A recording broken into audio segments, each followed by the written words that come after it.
साल 2021 में ईद उल अज़हा भारत में कब होगी, आपको तफसील से इस वीडियो में बताएंगे। ईद उल अज़हा इस्लामी साल के आखिरी महीने ज़ुल्हज की 10 तारीख को मनाए जाने वाला त्यौहार है। ईद उल अज़हा का त्यौहार सुन्नत इब्राहिमी को बरकरार रखने के लिए मनाया जाता है। ईद उल अज़हा कुर्बानी और हम आहंगी के जज्बे की अलामत है।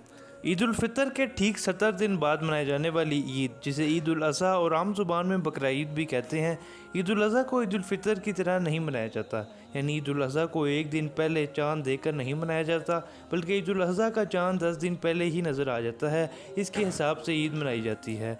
बकरा ईद इस साल 2021 में भारत में 20 जुलाई को मनाई जाएगी और 19 जुलाई को हज का दिन होगा। यानी कि 20 जुलाई को ईद उल अज़हा होगी और 19 को हज अदा किया जाएगा। उम्मीद है आपको वीडियो पसंद आई होगी। वीडियो को लाइक ज़रूर करें, चैनल को सब्सक्राइब ज़रूर करें।